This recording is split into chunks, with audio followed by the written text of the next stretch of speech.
Hello, and welcome to another episode of Africa's Vital Role in Christianity.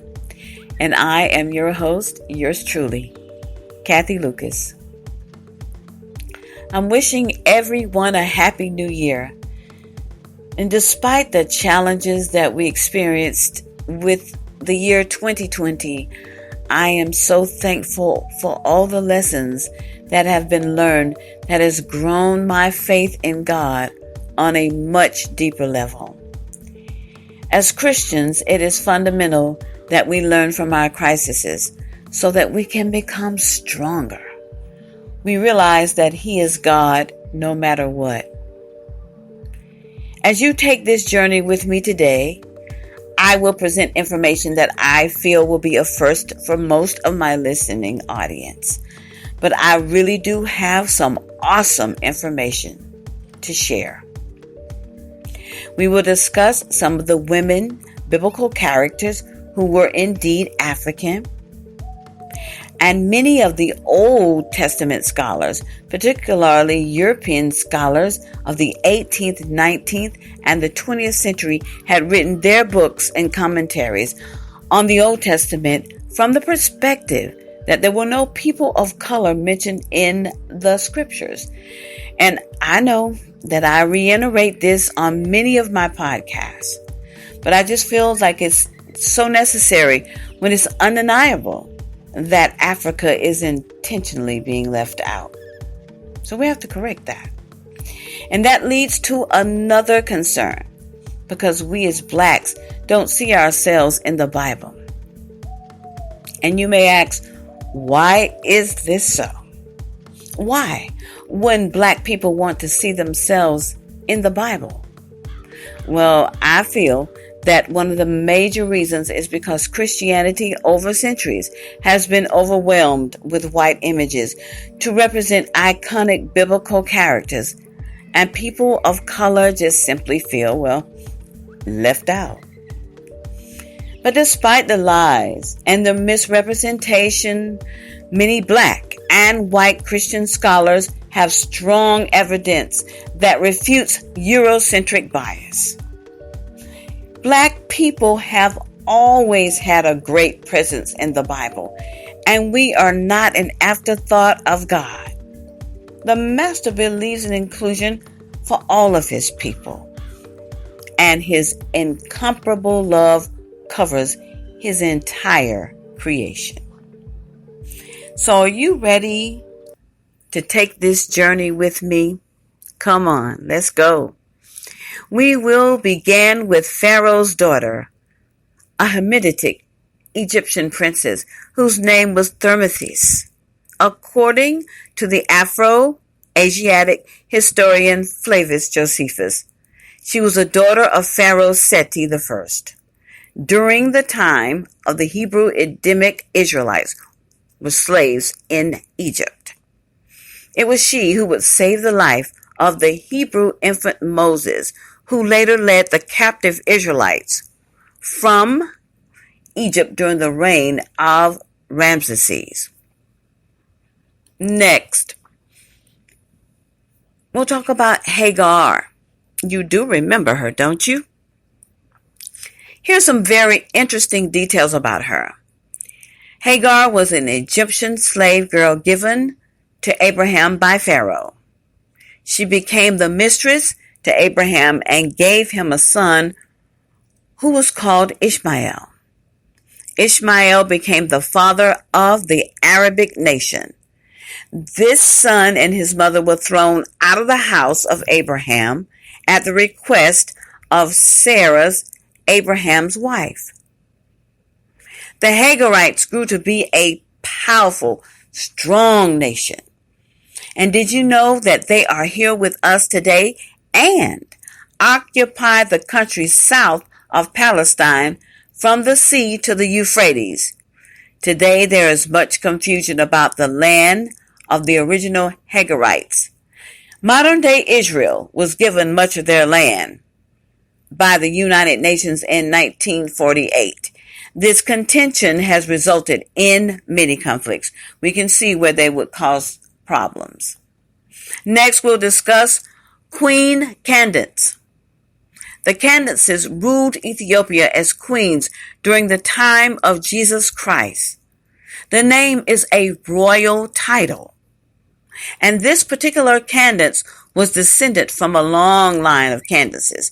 She is credited for bringing Christianity to her country by sending her high treasurer, the eunuch, to Jerusalem to seek information concerning the teaching of Christ.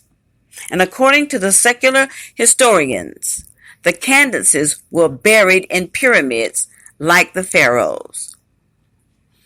Next on our agenda is Zipporah. Zipporah was the beautiful daughter of the Median prince named Jethro.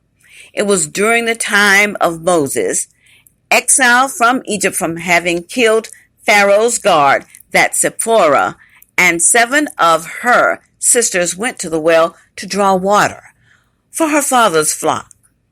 Moses intervened when herdsmen at the well began to harass the women. And to show his appreciation, Jethro gave Zipporah to Moses. She bore Moses 2 sons. Their names are Gershom and Eleazar. Zipporah was not a Hebrew.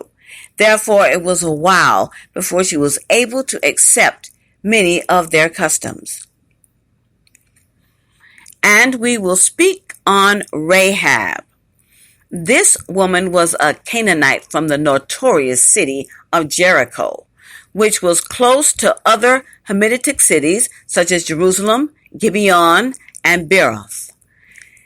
Today, many of the descendants of Rahab can be seen in these cities. It was Rahab who hid the 2 spies sent by Joshua to her city. Rahab had heard about these Edenic Africans who were Jews and had a God of might and strength. She did not want her people to suffer or be killed, so she bargained with the Israelites, and her pleas were acknowledged. She began to live among the Israelites and married a Jew by the name of Salmon, an ancestor of Jesus who was later called Christ. She brought into the world from this union a son called Boaz.